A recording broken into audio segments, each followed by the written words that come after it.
Well, Nigeria is at it again. We are heading towards 2023 when we are going to elect our leader, the person that will represent our country across the globe. Now, a lot of tempers are flying. Decisions are being made on whom to support and whom to vilify, to drop.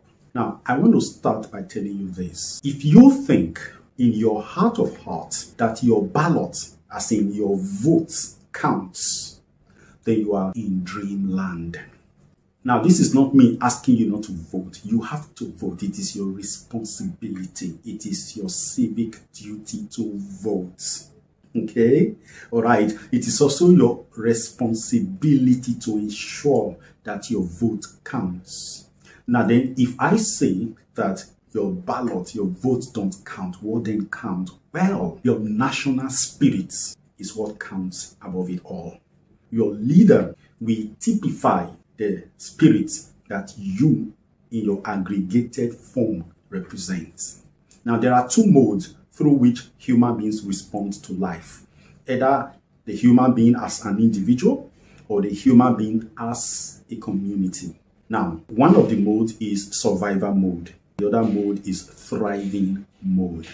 Survival mode is about dependency, consumption, seeking ease in every place possible, not taking responsibility for growth, but taking responsibility for what one has to consume right now. In survival, there is a sense of victimhood because in that mode of survival, you have anger, guilt, shame, antagonism, all forms of negative mentality. Within that mode, you have this sense of not being good enough. We look forward to somebody that will come from somewhere and change our lot for good. On the other hand is the thriving mode. This is the mode that is creative, outgoing. It does not wait for anybody. Its actions are the sources of its realities. It is what I do that becomes my reality. The thriving mode, we take risks to ensure growth. We not wait for any human being to save them. There is no savior expectation in a thriving mode. Within that same thriving mode is a sense of abundance, a sense of just discrimination that says, I am a human being in an environment of multiple possibilities, but I am not swayed by all the possibilities that make way to my space. I am selective, and it is intelligent selectiveness. Now, with either of this mode, you choose your leader. In fact, if your mode is survival, of all the candidates that are vying for that office, it is the one that best, one, typifies that mode, and two, the one that has the highest controlling energy of the forces of mode that wins the election at the end of the day. Your mentality is the parent of your leaders. You can't do it any other way. If you have the belief that your leader will come and change your environment and change your lot for you, you are living in a utopian world. If you think that a good leader, a good man, a good woman can lead a bad people and change them into something extraordinarily good, you are making a very bad mistake because it is a dream that ends in a nightmare. It doesn't happen. Now, generally, nations have forces external to them that are, vying for their control. It happens everywhere. There is no civilization that has not had it. In all of recorded histories, civilizations have fallen on the basis first of a nation, empires being weakened from the inside through corruption and all sorts of things, and then the external forces will have a way. Until that happens, until a nation is made hollow inside, you can't crumble it by external forces. Now, if you're dreaming of a leader that will change your fortune, change the way you reason, well, a leader could come in place and put in programs to change the way the people reason. If they do not embrace that program, the leader will still not succeed. I would want all of you to take a look at all the celebrated leaders in Africa, leaders we saw as change bringers, leaders we saw as very above board. Look through the history. The most recent one is Muammar Gaddafi. Look through African history. Samora Machel. Look at your Thomas Sankara. Look at all the visionary leaders that Africa has had. Where did they end up? Because the communal spirit did not connect with them. Because the inner spirit of the land had been made hollow, and it was easy for external forces to come in and take them out. Now let's go back to these modes. If the general attitude, the general mentality of the land is survival, there is no way a leader with a thriving mentality will be able to access the office. Now, watch it. If by some form of magic, some form of gratuitousness, if there's any word like that, that leader with a thriving mentality mounts the throne, becomes the leader of the people, this is what's going to happen. The people's pervading spirit will make sure that that leader is either converted to act in line with their spirit, or the leader will be stalled in its way. It won't be able to do all that he or she wanted to do. It will be a case of the good that I would do, I cannot. But the evil that I would not, I find them happening in my office. That is how it goes. Because there has never been a time, all right, anywhere where one man comes into a country and transforms the people. Never. The only time it happens is when a people are yearning to escape their decadent way, to change their mentality. At that threshold of a desire for a rebirth that is genuine, then a leader that epitomizes that particular rebirth cry will show up, and then little things from that leader will spark that transformation and change. But when people are fixed in their ways, they are living a life of blame, living a life of shame, they are not willing to take responsibility for their lives, responsibility for their transformation. They are depending, they are looking for somebody to hold responsible for every fault that happens in their spaces, even faults that they have created of their own accord. For example, we talk about corruption in the land. I would want you to be sincere with yourself. Are you corruption free?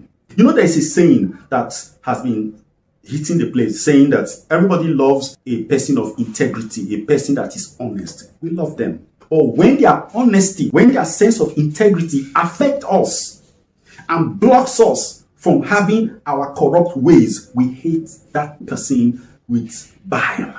Now, I've asked people to look through the entire Nigerian space, and they should tell me if the Nigerian people are ready mentally for that transformational leadership.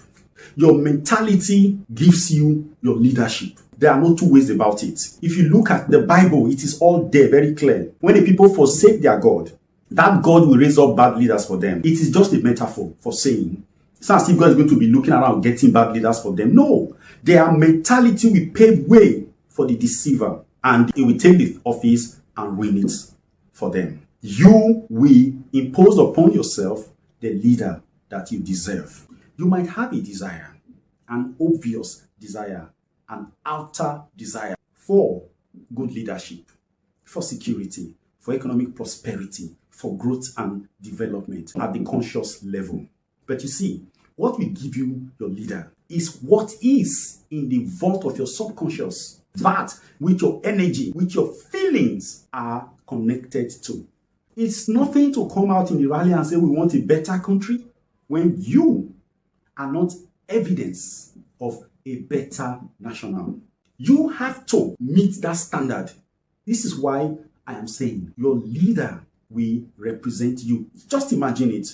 Is it not someone that truly represents the masses, that should represent the masses? How do you do it? You can't get it any other way around. Your leader has to be the guy that fully typifies your mentality.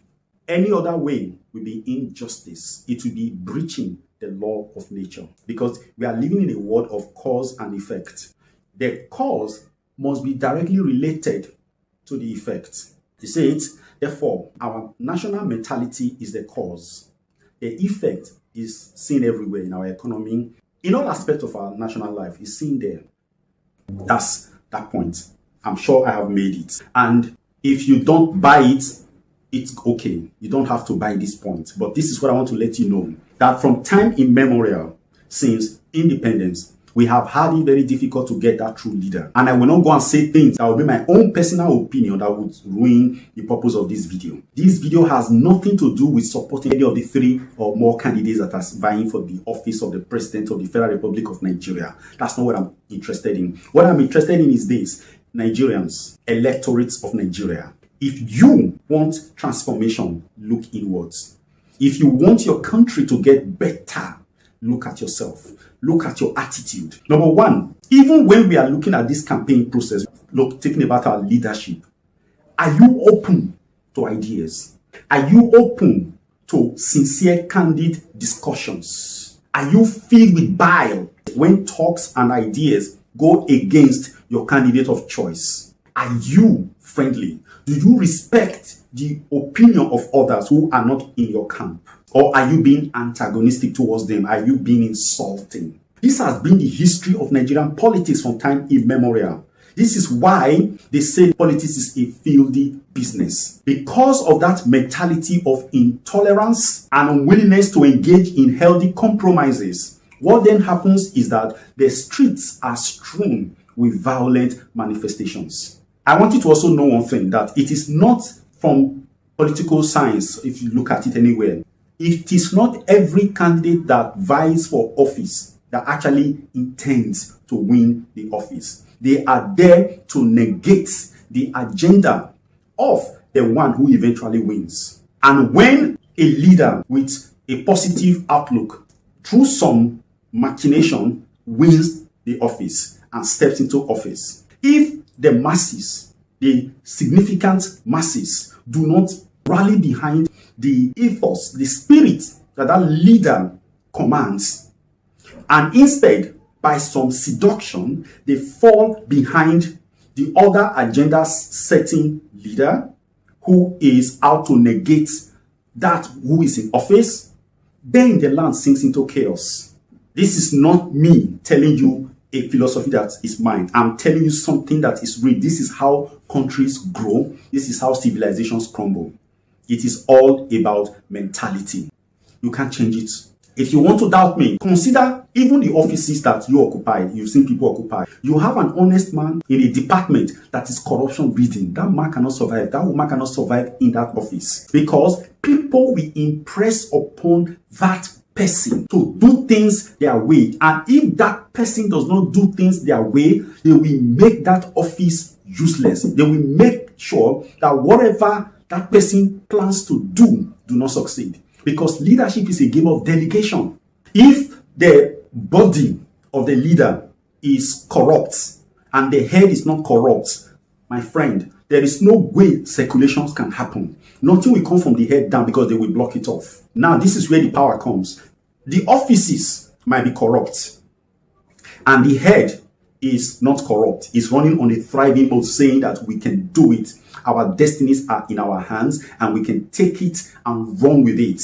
And all the office holders in every structure of that system are corrupt, and they are resisting that leader. If the masses should team up, seeing what the leader represents, and support the leader, that is how evolutions happen. Revolution is a no-no, because that is a bloodbath. That is a negator, because it's two corrupt people vying for position, and the more powerful, the one that controls the instrument of coercion and suppression, wins over the system and they take over. It is not a positive thing, but evolution. That is why the democracy is seen as the best system, because the function of people voting is to bring about the possibilities of evolution. When the people have teamed up, they have built themselves up to being truly humans, and they realize, first of all, their mistakes, and they turn away from these mistakes and decide that henceforth, this is who we are, this is what we want to chase. It's not by saying, I want to change our leaders. We want younger people, we want older people, we want women, we want men, we want hermaphrodites to lead us. That's not what we're talking about. We are saying that, first of all, transformation happens when a people come to the agreement that they are wrong, that they have been wrong all along. And now they are ready to take the game to the fountainhead and transform themselves. This is where you have groupings across the country coming together and speaking in one voice and saying, our people, let us drop these old ways that have not been favoring us. Let us embrace a new way of thinking. Religious houses, political socialization structures, all of them will come together and forge that new transformation. But that is not what I'm seeing in Nigeria right now. What I'm seeing in Nigeria is an artificial means of transforming the country. We want to change who is leading us. Meanwhile, we have not changed ourselves. We have not changed our thought. We are brutish. We are unfriendly.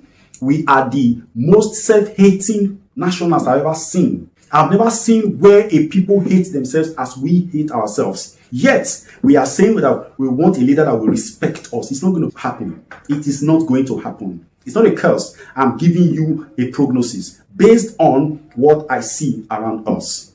Now, is Nigeria doomed to anything? Oh, well, how about that? This is one thing. It doesn't matter how terrible the country is. I tell you one thing. There are still people who do not buy into the pervading corruption, the pervading mental violence happening in the system, that will not suffer from the corruption, from the negativity in the land. Scripture generally says, even the Bible says, it says, causeless shall no curse occur. Violence has been happening across the land in Nigeria.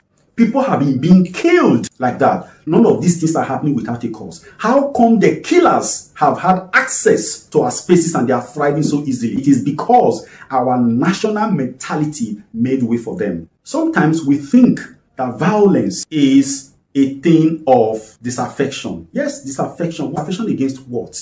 You have, by your mentality, by your leaves and licenses, invited the angel of death to reign in your land. And you think now is by voting somebody to come in and we chase the angel of death away. It's not going to happen. The mindsets across the land that makes it conducive for the angel of death, for the angel of plunder to have a field day in your land has to be changed. When you remove that atmosphere, the angel of death will be exposed and they will hide. They will run away. Ditto for all other things. So, my people, this is me telling you that for this election, if we really want a better Nigeria, the candidates are not good, they are not bad. But this is what is not good, our mentality. Let us make effort to change it.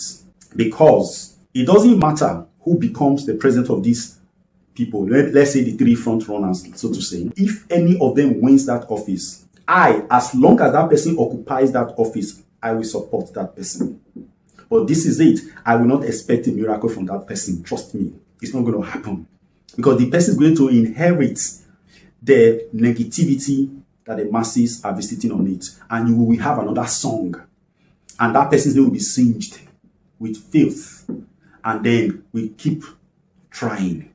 There are two forces that are working against any country, any space, like you work against any human being. I've already mentioned one, which is the mentality of the people, the mode they're operating at. And then we talked about the deep states, the significant few, those people who are quite few, but they are so powerful, they control all the institutions. They control the market forces, they control the security forces, they control all because they have been there for ages. If your leadership comes into place and it's not in agreement with these people, they will mess up the country for that person just to sing the person's name out of currency and glory.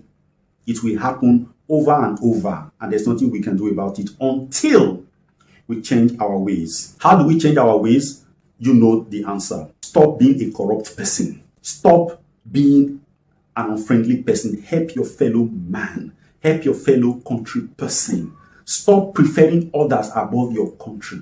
Stop preferring other people above your people. I'm not encouraging you to embrace nepotism, but I'm simply saying if your person epitomizes quality, please Support your person. A country prospers by being able to add value to the international trade. That's what it's all about. And one man cannot turn that around. People must have that inventive spirit. And that inventiveness will be so powerful when we cooperate amongst ourselves. And all of this divide and rule mentality that has been sown in us pre-independence of North versus South, South versus North, East versus all of those things is all puerile. It is one of the forces doing us. We should be one. Be good, be one, do good. That's what we are talking about. You want to change country? You have to change. It's not about what your leader, your president, your governor can do for you. It is what you can do for yourself to shame your leaders to stand in the right places. But as of now, there's nothing to do that to them. You are not commanding them. Instead, you are making private, selfish demands upon them. And that gives them more force to be what they are. I love Nigeria. I love Nigerians. But I can assure you that if we continue in this filthy, puerile spirit that is going on in our land, this lack of responsibility, this corrupt system where everybody wants to be rich at the expense of the majority. Look at what happens in fuel situation. Once there is a suspicion that there might be a government paper announcing increment in fuel prices, all stations can no longer sell fuel. They hold it up. That is what we are experiencing in Nigeria. And you expect people that are behaving like this to be able to birth a new country? It's not possible. That has to change everything around the society. Both insecurity, both economy, everything will change. We used to be leaders in sport, but we have lost everything. And we are thinking it is our president or something. I don't care. You can think whatever you want to think. It's okay by you. But let me tell you something. How much value have you had for your players in the Super Eagles, in the Super Falcons? How much values do we have for them? Do we celebrate them like others celebrate their people? We just have this mental structure. We have this there that we are not good enough. So, my friends, this is what I'm going to tell you in conclusion. At the end of the day, from what I am seeing in the political terrain, because generally, Nigeria is at the survival mode. It has been there. Now, it is the candidates with the command structure, with the energy to control that survivalist mentality that will take the office at the end of the day. It has nothing to do with whether you vote for this or that. No. It is first in the mental space before it becomes real in the physical space. Your mentality will generate your leader. That's all. Doesn't matter. That's why I said it's not your ballot that counts. You cannot deceive the law of nature. It will have its way. Go and vote. Go and get your PVC. It's important. But while you are doing all of these things, get a change of heart. Go and look at the life of the Israelites. Prophets have always screamed to the people, change your ways, have a change of heart. Because until you change, your leaders will not change. I don't know what to say anymore. Your country is at that point where it is screaming for your help. If you can give up your selfish interests and choose to be loving towards your fellow nationals, then your light will begin to break out of obscurity. That is how it goes. I am Osezua Anthony Elimihe. I believe I have spoken, and I believe you may have heard me. Go and do that which is good, and stop apportioning blame where they don't belong. God bless you.